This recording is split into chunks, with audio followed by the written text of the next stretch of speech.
सावन का महीना भगवान शिव को समर्पित है और सावन का मंगलवार माता पार्वती को। सावन के मंगलवार को मंगला गौरी की पूजा अर्चना की जाती है। मान्यताओं के अनुसार इस दिन व्रत रखने से मनोकामना जल्द पूरी हो जाती है। सुहागन महिलाएं अगर इस व्रत को रखती हैं तो उन्हें अखंड सौभाग्यवती होने का वरदान प्राप्त होता है।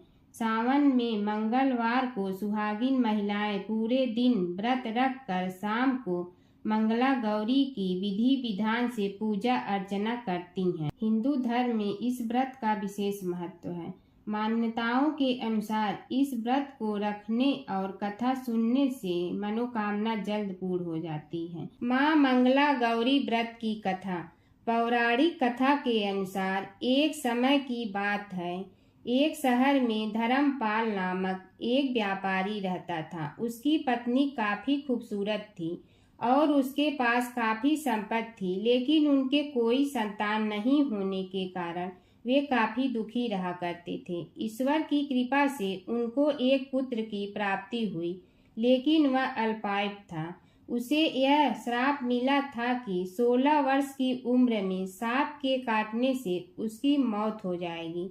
संयोग से उसकी शादी 16 वर्ष से पहले ही एक युवती से हुई जिसकी माता मंगला गौरी व्रत किया करती थी। परिणाम स्वरूप उसने अपनी पुत्री के लिए एक ऐसे सुखी जीवन का आशीर्वाद प्राप्त किया था जिसके कारण वह कभी विधवा नहीं हो सकती थी। अतः अपनी माता के इसी व्रत के प्रताप से धर्मपाल की बहू को अखंड सौभाग्य की प्राप्ति हुई। इस वजह से धर्मपाल के पुत्र ने 100 साल की लंबी आयु प्राप्त की। तभी से ही मंगला गौरी व्रत की शुरुआत मानी गई है। इस कारण से सभी नवविवाहित महिलाएं इस पूजा को करती हैं तथा गौरी व्रत का पालन करती हैं और अपने लिए एक लंबी सुखी तथा अस्थायी वैवाहिक जीवन की कामना करती हैं। जो महिला उपवास का पालन नहीं कर सकती वे भी कम से कम पूजा तो कर सकती हैं। इस कथा को सुनने के बाद विवाहित महिला अपनी सास तथा ननद को 16 लड्डू देती हैं। इसके बाद वे यही प्रसाद ब्राह्मण को भी देती हैं। इस विधि को पूरा करने के बाद बाती 16 वाली दिए देवी की आरती करती हैं। व्रत के दूसरे दिन बुधवार को देवी मंगला गौरी की प्रतिमा को नदी या पोखरे में विसर्जित कर देती हैं। अंत में माँ गौरी के सामने हाथ जोड़कर अपने समस्त अपराधों के लिए एवं पूजा में हुई भूल चूक के लिए क्षमा मांगना चाहिए। इस व्रत और पूजा को परिवार की खुशी के लिए लगातार 5 वर्षों तक किया जाता है। अतः शास्त्रों के अनुसार यह मंगला गौरी व्रत नियमों के अनुसार करने से प्रत्येक मनुष्य के वैवाहिक सुख में बढ़ोतरी होकर पुत्र पौत्रादि भी अपना जीवन सुख पूर्वक गुजारते हैं। ऐसी इस व्रत की महिमा है। ईश्वर बोले, हे सनत कुमार, अब मैं अत्युत्तम भौम व्रत का वर्णन करूंगा जिसके अनुष्ठान करने मात्र से वैधव्य नहीं होता है। विवाह होने के पश्चात 5 वर्षों तक यह व्रत करना चाहिए। इसका नाम मंगला गौरी व्रत है। यह पापों का नाश करने वाला है। विवाह के पश्चात प्रथम श्रावण शुक्ल पक्ष में पहले मंगलवार को यह व्रत आरंभ करना चाहिए। केले के खंभों से सुशोभित एक पुष्प मंडल बनाना चाहिए और उसे अनेक प्रकार के फलों तथा रेशमी वस्त्रों से सजाना चाहिए। उस मंडप में अपने सामर्थ्य के अनुसार देवी की सुवर्णमयी अथवा अन्य धातु की बनी प्रतिमा स्थापित करनी चाहिए। उस प्रतिमा को 16 उपचारों से, 16 दूर्वा दलों से, 16 चावलों से तथा 16 चने की दालों से मंगला गौरी नामक देवी की पूजा करनी चाहिए और 16 बातियों से 16 दीपक जलाने चाहिए। दही तथा भात का नैवेद्य भक्ति पूर्वक अर्पित करना चाहिए। देवी के पास ही पत्थर का सील तथा लोढ़ा स्थापित करना चाहिए। 5 वर्ष तक इस प्रकार से करने के पश्चात उद्यापन करना चाहिए। माता को वायन प्रदान करना चाहिए, जिसकी विधि आप सुनिए। अपने सामर्थ्य अनुसार एक पल प्रमाण सुवर्ण की अथवा उसके आधे प्रमाण की अथवा उसके भी आधे प्रमाण की मंगला गौरी की प्रतिमा निर्मित करानी चाहिए। अपनी शक्ति के अनुसार स्वर्ण आदि के बने तंडुल पूरित पात्र पर वस्त्र तथा रमणी कंचु की ओढ़नी रखकर उन दोनों के ऊपर देवी की प्रतिमा स्थापित करनी चाहिए। पास में चांदी से निर्मित सील तथा लोढ़ा रखकर माता को वायन प्रदान करना चाहिए। इसके बाद 16 सुहागिनियों को प्रयत्न पूर्वक भोजन कराना चाहिए। हे विप्र, इस विधि से व्रत करने पर 7 जन्मों का सौभाग्य बना रहता है और पुत्र आदि के साथ संपदा विद्यमान रहती है। सनत कुमार बोले, सर्वप्रथम इस व्रत को किसने किया था और किसको इसका फल प्राप्त हुआ? हे शंभु, जिस तरह से मुझे इसके प्रति निष्ठा हो जाए कृपा करके वैसे ही बताइए। ईश्वर बोले, हे सनत कुमार, पूर्व काल में कुरु देश में श्रुति कीर्ति नामक एक विद्वान कीर्तिशाली शत्रुओं का नाश करने वाला 64 कलाओं का ज्ञाता तथा धनुर्विद्या में कुशल राजा हुआ था।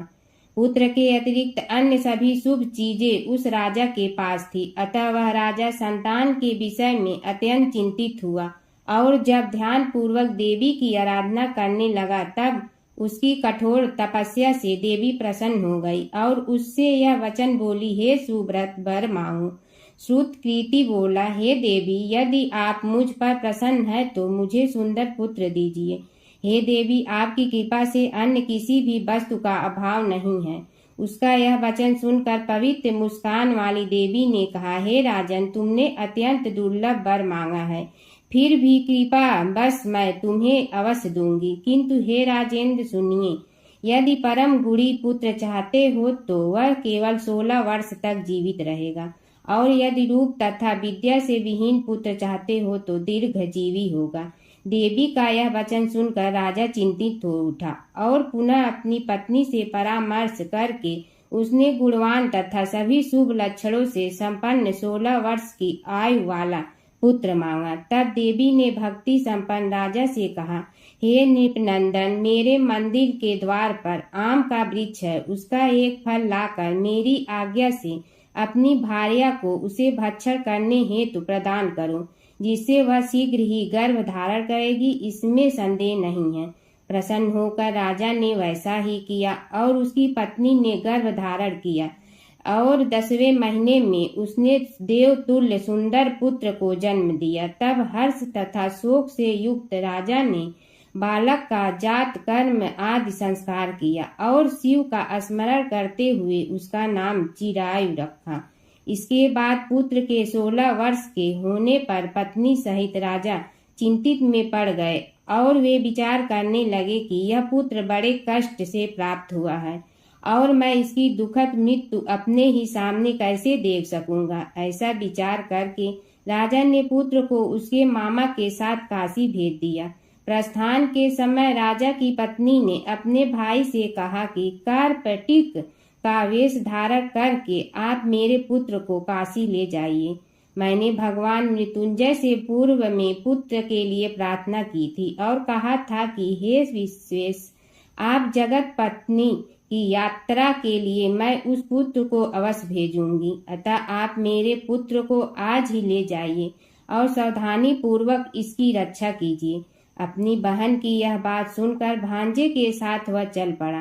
कई दिनों तक चलते चलते वह आनंद नामक नगर में पहुंचा। वहां सभी प्रकार की समृद्धियों से संपन्न वीरसेन नाम वाला राजा रहता था। उस राजा की एक सर्वलक्षण संपन्न युवावस्था प्राप्त मनोहर तथा रूप लावण्यमयी मंगला गौरी नामक कन्या थी। सभी उपमानों को तुच्छ करके सौंदर्य अभिवृत्ति को प्राप्त वह कन्या किसी समय सखियों के साथ नगर के उपवन में क्रीड़ा करने के लिए गई हुई थी। उसी समय एक चिरायु तथा उसका मामा वे दोनों भी वहां पहुंच गए और उन कन्याओं को देखने की लालसा से वहीं विश्राम करने लगे। इसी बीच विनोद पूर्वक क्रीड़ा करती हुई उन कन्याओं में से किसी एक ने कुपित होकर राजकुमारी को यह कुवचन कह दिया। तब उस अशुभ वचन को सुनकर राजकुमारी ने कहा, तुम अनुचित बात क्यों बोल रही हो? मेरे कुल में तो इस प्रकार की कोई नहीं है। मंगला गौरी की कृपा से तथा उनके व्रत के प्रभाव से विवाह के समय जिसके सर पर मेरे हाथ से अक्षत पड़ेंगे, हे सखी, यह यदि अल्प आयु वाला होगा तो भी चिरंजीवी हो जाएगा। इसके बाद वह सभी कन्याएं अपने अपने घर चली गईं। उसी दिन राजकुमारी का विवाह था। वह देश के दृढ़ धर्मा नामक राजा के सुकेतु नाम वाले पुत्र के साथ उसका विवाह निश्चित किया गया था। वह सुकेतु विद्याहीन, कुरूप तथा बहरा था। तब सुकेतु के साथ आए हुए उन लोगों ने विचार किया कि इस समय कोई दूसरा श्रेष्ठ वर ले जाना चाहिए और विवाह संपन्न हो जाने के बाद वहां सुकेतु पहुंच जाए। उन लोगों ने चिरायु के मामा के पास जाकर याचना की, आप इस बालक को हमें दे दीजिए जिससे हमारा कार्य सिद्ध हो जाए। इस पृथ्वी पर परोपकार के समान दूसरा कोई धर्म नहीं है। उनकी बात सुनकर चिरायु का मामा मन ही मन बहुत प्रसन्न हुआ, क्योंकि इसने उपवन में पहले ही कन्या मंगला गौरी की बात सुन ली थी। फिर भी उसने एक बार कहा कि आप लोग इसे किस लिए मांग रहे हैं? कार्य की सिद्धि हेतु वस्त्र, अलंकार आदि मांगे जाते हैं, वर तो कहीं भी नहीं मांगा जाता। तथापि आप लोगों का सम्मान रखने के लिए मैं इसे दे रहा हूँ। इसके बाद चिरायु को वहां ले जाकर उन लोगों ने विवाह संपन्न करा। सप्तपदी आदि के हो जाने पर रात्रि में शिव पार्वती की प्रतिमा के समक्ष उस चिरायु ने हर्ष युक्त होकर मंगला गौरी के साथ शयन किया। उसी दिन चिरायु के 16 वर्ष पूर्ण हो चुके थे और अर्धरात्रि में साक्षात काल्प सर्प रूप में वहां आ गया। इसी बीच संयोगवश राजकुमारी जाग गई। उसने उस महासर्प को वहां देखा और वह भय से व्याकुल होकर कांपने लगी। तभी उस कन्या ने धैर्य धारण 16 उपचारों से सर्प की पूजा की और पीने के लिए उसे दूध दिया। उसने दीनता भरी बाणी में उस सर्प की प्रार्थना तथा स्तुति की। मंगला गौरी प्रार्थना करने लगी कि मैं उत्तम व्रत को करूंगी जिससे मेरी पति जीवित रहे। ये जिस तरह से चिरकाल तक जीवित रहे, आप वैसा कीजिए। इतने में सर्प वहां स्थित एक कमंडल में प्रवेश कर गया और उस मंगला गौरी ने अपनी कंचुकी से उस कमंडल का मुंह बांध लिया। इसी बीच उसका पति अंगड़ाई लेकर जाग गया और अपनी पत्नी से बोला, हे प्रिय, मुझे भूख लगी है। तब वह अपनी माता के पास जाकर खीर, लड्डू आदि ले आई और उसके द्वारा दिए भोज्य पदार्थ को उसने प्रसन्न मन होकर खाया। भोजन के पश्चात हाथ धोते समय उसके हाथ से अंगूठी गिर पड़ी। तांबुल खाकर वह पुनः सो गया। इसके बाद मंगला गौरी कमंडल को फेंकने के लिए जाने लगी। विधि की कैसी गति है कि उस कमंडल में से बाहर की ओर जगमग करती हुई हार कांति को देखकर वह आश्चर्यचकित हो गई। घट में स्थित उस हार को उसने अपने कंठ में धारण कर लिया। इसके बाद कुछ रात शेष रहते ही चिरायु का मामा आकर उसे ले गया। इसके बाद वर पक्ष के लोग सुकेतु को वहां ले आए। उसे देख मंगला गौरी ने कहा कि यह मेरा पति नहीं है। तब उन सभी ने उससे कहा, हे शुभे, तुम यह क्या बोल रही हो? यहाँ तुम्हारा कोई परिचायक हो तो उसे हम लोगों को बताओ। मंगला गौरी बोली, जिसने रात्रि में 9 रत्नों से बानी अंगूठी दी है, उसकी अंगुली में इसे डालकर परिचायक निशानी देख लें। मेरे पति ने रात्रि में मुझे जो हार दिया था उसके रत्नों का समुदाय कैसा है, इस बात को यह बताएं। यह तो कोई अन्य ही है। इसके अतिरिक्त रात्रि में आम सींचते समय उनका पैर कुसुम से लिप्त हो गया। वह मेरी जांघ पर अब भी विद्यमान है। उसे आप लोग शीघ्र देख लें। साथ ही रात में परस्पर भाषण तथा भोजन आदि जो कुछ किया गया था उसे भी यह बता दे, तब यह निश्चय ही मेरा पति है। इस प्रकार उसका वचन सुनकर सभी ठीक है कहने लगे, किंतु जब एक भी बात न मिली तब सभी ने सुकेतु को उसका पति होने से निश्चित कर दिया और वर पक्ष वाले जिस तरह से आए थे उसी तरह से चले गए। उसके बाद अपने वंश को बढ़ाने वाले महान यश से संपन्न तथा परम मनस्वी मंगला गौरी के पिता ने अन्न पान आदि का सत्र बनाया। उन्होंने वर पक्ष का वृतांत कानों कान सुन लिया कि स्वरूप से कुरूप होने के कारण लोगों के द्वारा किसी अन्य को वर के रूप में आदर पूर्वक लाया गया था।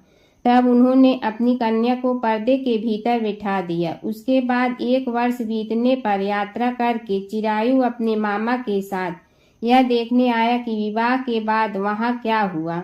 तब उसे गवा के भीतर से देखकर वह मंगला गौरी अत्यंत प्रसन्न हुई और माता पिता से बोली कि मेरा पति आ गए हैं। राजा ने अपने श्रू सज्जनों को बुलाकर पूर्व में कहे गए सभी परिचायकों को निशानी को देखकर मंद मुस्कान वाली अपनी कन्या चिरायु को सौंप दी। राजा ने शिष्ट जनों को साथ लेकर विवाह का उत्सव कराया। इसके बाद राजा वीरसेन ने वस्त्र आभूषण आदि सेना घोड़े रथ और अन्य भी बहुत सी सामग्रियां देकर उन्हें विदा किया।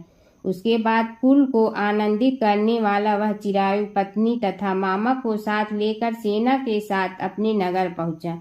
लोगों के मुख से उसे आया हुआ सुनकर उसके माता पिता को विश्वास नहीं हुआ। उन्होंने सोचा कि प्रारब्ध अन्यथा कैसे हो सकता है। इतने में वह अपने माता पिता के पास आ गया और स्नेह से परिपूर्ण वह चिरायु भक्ति पूर्वक उनके चरणों में गिर पड़ा। तब अपने पुत्र का मस्तक सूंघकर उन दोनों ने परम आनंद प्राप्त किया। पुत्र वधू मंगला गौरी ने भी सास ससुर को प्रणाम किया। तब सास उसे अपनी गोद में बिठाकर सारा वृतांत शीघ्रता पूर्वक पूछने लगी। हे महामुनि, जब पुत्र वधू ने भी मंगला गौरी के उत्तम व्रत महात्म तथा जो कुछ घटित हुआ था वह सब वृतांत बताया। हे सनत कुमार, मैंने आपसे इस मंगला गौरी व्रत का वर्णन किया हूँ। जो कोई भी इसका श्रवण करता है अथवा जो इसे कहता है उसके सभी मनोरथ पूर्ण हो जाते हैं, इसमें संदेह नहीं है। सूत जी बोले, हे ऋषियों, इस प्रकार शिव जी ने सनत कुमार को यह मंगला गौरी व्रत बताया और उन्होंने सभी कार्यों को पूर्ण करने वाले इस व्रत को सुनकर महान आनंद प्राप्त किया।